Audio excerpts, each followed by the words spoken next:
ಕಣ, ನಾನು ನಿನ್ನ ಹತ್ರ ಮಾತಾಡಬೇಕಿತ್ತು.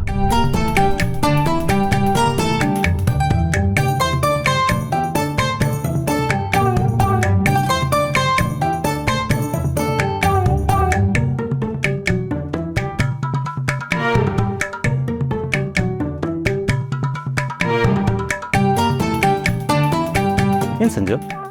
ನಂಗೆ ಯಾಕೋ ಡ್ಯಾಡು ಡಿವೋರ್ಸ್ ಕೊಡ್ತಿರೋದು ಸರಿ ಅನ್ನಿಸ್ತಿಲ್ಲ. ಇದೇ ವಿಷಯನ ಮಾತಾಡೋಣ ಅಂತ ಬಂದೆ. ಹೌದಾ?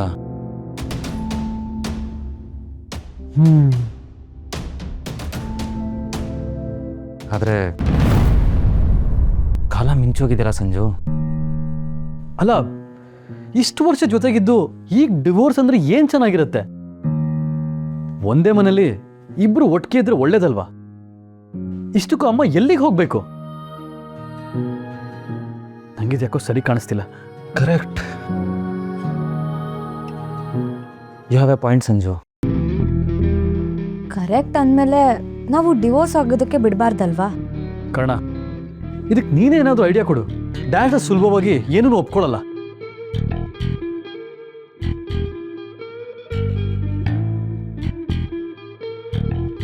ಅಪ್ಪ ಅಮ್ಮ ಜೊತೆಗೆ ಇರಬೇಕು ಅಂದ್ರೆ ಅದಕ್ಕೆ ಒಂದೇ ದಾರಿ. ಏನು? ಅಮ್ಮ ಇಲ್ಲದೆ ಅಪ್ಪ ಇಂಡಿಪೆಂಡೆಂಟ್ ಆಗಿ ಇರೋಕ್ಕಾಗಲ್ಲ ಅಂತ ಪ್ರಾಕ್ಟಿಕಲಿ ತೋರಿಸ್ಬೇಕು. ಈ ಸತ್ಯ ಅವ್ರಿಗೆ ಗೊತ್ತಾದ್ರಷ್ಟೇ ಡಿವೋರ್ಸ್ ಕೊಡ್ತೀನಿ ಅಂತ ಕುಣಿಯಲ್ಲ. ಆದರೆ ಸಂಜಯ್, ನೀನು ಆಲ್ರೆಡಿ ರಿಯಾನ ತಿಂಡಿ ಮಾಡಕ್ಕೆ ಕಳಿಸಿದ್ಯಾ. ಅಮ್ಮ ಇಲ್ಲ ಅಂದ್ರೂ ಬೇರೆಯವ್ರು ಹೆಲ್ಪ್ ಮಾಡೋದಕ್ಕೆ ಇರ್ತಾರೆ ಅನ್ನೋ ಮೆಂಟಾಲಿಟಿ ಬೆಳೆದ್ಬಿಡುತ್ತೆ. ಸೊ ನನಗೇನು ಮಾಡಬೇಕು? ನೀರಿಲ್ಲದೆ ಮೀನು ಬದುಕಲ್ಲ ಅನ್ನೋ ಸತ್ಯ ಮೀನಿಗೆ ಗೊತ್ತಾಗಬೇಕು ಅಂದರೆ ನೀರು ಫುಲ್ ಖಾಲಿ ಮಾಡಬೇಕು. ಸೊ ಈಗ ನೀನು ಏನು ಮಾಡಬೇಕು ಅಂತ ನಿನಗೆ ಗೊತ್ತು ಅಂತ ಅನ್ಕೋತೀನಿ.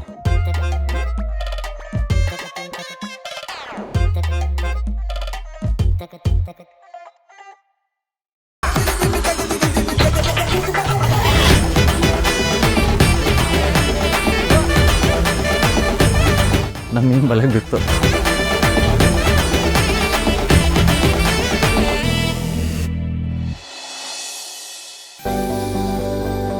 ಹಬ್ಬ, ಬರಗಾಲದಲ್ಲಿ ಮಳೆ ಬಂದಾಗಾಯ್ತು. ರಿಯಾ, ಎಷ್ಟು ಬೇಗ ಮಾಡಿಬಿಟ್ಟೆ ಅಮ್ಮ. ಹಾಕು ಹಾಕು, ನನ್ನ ಹೊಟ್ಟೆ ತುಂಬ ಹಸಿತಾ ಇದೆ. ನಿಮ್ಮೊಬ್ರಿಗೆ ಅಲ್ವಾ, ಸೊ ಕರೆಕ್ಟಾಗಿ 4 ದೋಸೆ ಮಾಡಿದೆ, ಅದಕ್ಕೆ ಕ್ವಿಕ್ಕಾಗಿ ಆಗೋಯ್ತು.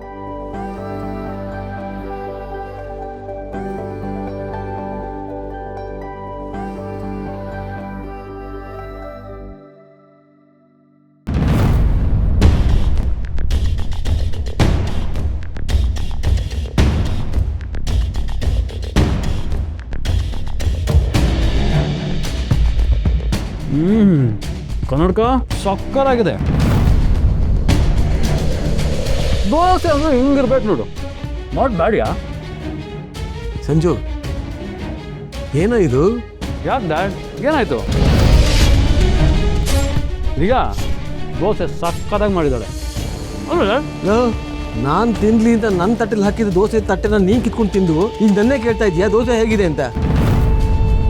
ನಾನು ಇನ್ನೂ ತಿಂದೇ ಇಲ್ಲ ಕಣೋ. Oh no! Seriously?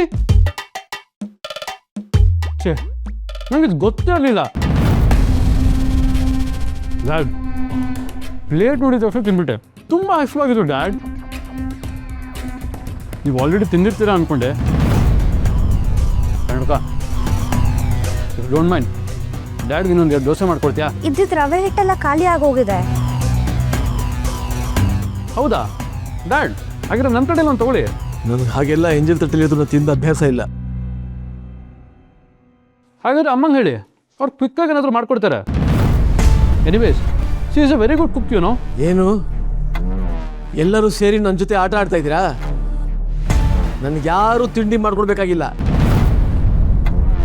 ನಾನೇ ಫುಡ್ ಆರ್ಡ್ರ್ ಮಾಡಿ ತರಿಸ್ಕೊಂಡು ತಿಂತೀನಿ. ನೋಡ್ತಾ ಇರಿ ಹೆಂಗಪ್ಪ ಆರ್ಡ್ರ್ ಮಾಡೋದು.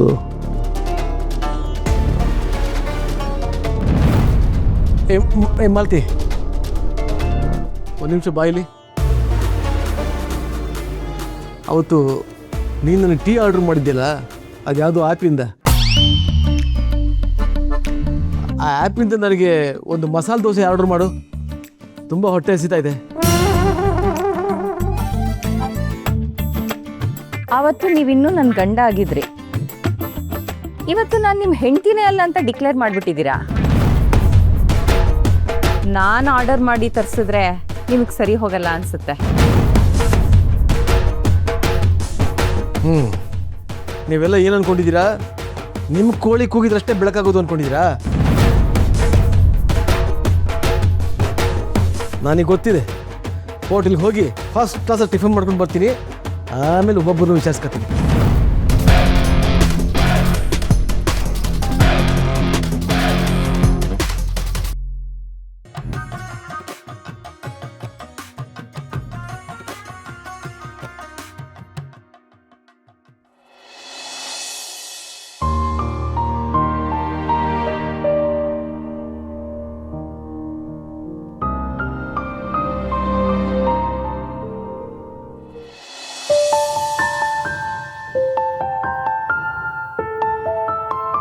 ಏನು ಸಮಾಚಾರ? ತುಂಬ ಡೀಪಾಗೇನೋ ಯೋಚನೆ ಮಾಡ್ತಿದ್ದೀರಾ? ಅಲ್ಲ, ಮಾವನ ಕೋಪಕ್ಕೆ ಮದ್ದೇ ಇಲ್ವಾ ಅಂತ ಯೋಚನೆ ಮಾಡ್ತಿದ್ದೆ. ನಿಧಿಯರೇ ಈಗ ಕೊಡ್ತಿರೋದು ಒಂದು ರೀತಿ ಮೆಡಿಸನ್ನೇ. ನಿಜ ಹೇಳ, ಅವ್ರಿಗಿಷ್ಟೆಲ್ಲ ಕಾಟ ಕೊಡ್ತಿರೋದು ನನಗೂ ಇಷ್ಟ ಇಲ್ಲ. ಎಷ್ಟೇ ಅಂದ್ರೂ ಅವ್ರಿಗೆ ವಯಸ್ಸಾಗಿದೆ, ಅವ್ರ ವಯಸ್ಸಿಗಾದ್ರೂ ನಾವು ಬೆಲೆ ಕೊಡಬೇಕು ಅನ್ಸುತ್ತೆ. ಆದರೆ ಮರುಕ್ಷಣನೇ ಇಷ್ಟು ವಯಸ್ಸಾದ್ರೂ ಅವ್ರಿಗೆ ಬುದ್ಧಿನೇ ಬಂದಿಲ್ವಲ್ಲ, ನಾವು ಮಾಡ್ತಿರೋದೇ ಕರೆಕ್ಟ್ ಅನ್ಸುತ್ತೆ. ಎಕ್ಸಾಕ್ಟ್ಲಿ. ಸಮಾಧಾನ, ಭೇದ, ದಂಡ ಇದನ್ನೆಲ್ಲನೂ ನಮ್ಮ ಹೀರೋರೇ ಹೇಳ್ಕೊಟ್ಟಿಲ್ವಾ? ಮೊದಲು ನಿಧಾನಕ್ಕೆ ಹೇಳಕ್ಕೆ ಟ್ರೈ ಮಾಡಬೇಕು. ಆಗಲಿಲ್ವಾ ಸ್ಟ್ರಿಕ್ಟ್ ಹೆಡ್ ಮಾಸ್ಟರ್ ಆಗಬೇಕು. Okay boss. ಆದರೂ ಬೆಳಗ್ಗೆಯಿಂದ ಇಷ್ಟೆಲ್ಲ ಆಗಿ ನೀವು ಮೆಡಿಸಿನೇ ಕೊಟ್ಟಿಲ್ವಲ್ಲ? ಮೆಡಿಸನ? ಯಾಕೆ, ಏನಾಯ್ತು? ಹುಷಾರಿಲ್ವಾ ನಿಮಗೆ?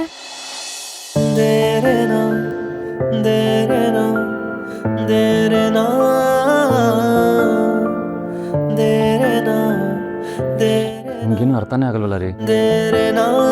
ನಾನು ಕೇಳಿದ್ದು ಈ ಮೆಡಿಸನ್. ಪ್ರೀತಿ ಹುಚ್ಚಿಡ್ಸಿದ್ ನೀವು, ನಂಗೆ ಗೊತ್ತಿಲ್ಲ, ಟ್ರೀಟ್ಮೆಂಟ್ ಕೊಡಿ. ಬರ್ತಾ ಬರ್ತಾ ನಿಮ್ ಕಾಟ ಯಾಕೋ ಜಾಸ್ತಿ ಆಗ್ತದೆ. ಹಾಗಿದ್ರೆ ನೀವು ಕಾಟ ಕೊಡೋದೇ ಇಲ್ವಾ? ಮುದ್ದು, ನನ್ನ ಮೇಲೆ ಇಲ್ದಿರೋ ಕಂಪ್ಲೇಂಟ್ ಹೇಳಿದ್ರೆ ನಾನು ಸುಮ್ಮನೆ ಇರಲ್ಲ. ನನಗೂ ಅದೇ ಬೇಕಾಗಿರೋದು. ಸುಮ್ಮನೆ ಇರಬೇಡಿ.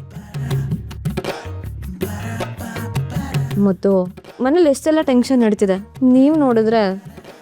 ಅದೇ ಸೆಪ್ರೇಟು, ಇದೇ ಸೆಪ್ರೇಟು. ಆ್ಯಕ್ಚುಲಿ ಆ ಟೆನ್ಷನ್ಗೆ ಇದೇ ಮದ್ದು. ಹೆಂಡತಿನ ಮುದ್ದಾಡಿದ್ರೆ ಹ್ಯಾಪಿ ಹಾರ್ಮೋನ್ಸ್ ರಿಲೀಸ್ ಆಗುತ್ತಂತೆ. ಹೌದ್ರಿ, ಇದರಿಂದ ಬೇರೆ ಟೆನ್ಷನ್ ಎಲ್ಲ ಮಾಯ ಆಗುತ್ತಂತೆ. ಹಾಗಂದ್ರೆ ನಾನು ಹೇಳ್ತಾ ಇಲ್ಲ, ತುಂಬ ರಿಸರ್ಚ್ ಆಗಿದೆ. ನೀವು ಬೇಕಿದ್ರೆ ಗೂಗಲ್ ಮಾಡಿ ನೋಡಿ. ಅದೆಲ್ಲ ಏನೂ ಬೇಕಾಗಿಲ್ಲ. ಹಾಗಿದ್ರೆ ನಾವೇ ಪ್ರೋಗ್ರಾಮ್ ಮಾಡೋಣ. ಆ ರಿಸರ್ಚ್ ಸರಿ ಇದೆಯಲ್ವ ಅಂತ ಚೆಕ್ ಮಾಡ್ಬೇಕ್ರಿ. ನಾನು ತುಂಬ ಸೀರಿಯಸ್ ಎಕ್ಸ್ಪೆರಿಮೆಂಟ್ ರೀ ಇದು. ಮಧ್ಯೆ ಡಿಸ್ಟರ್ಬ್ ಆದರೆ ಫೇಲ್ ಆಗಿಬಿಡುತ್ತೆ.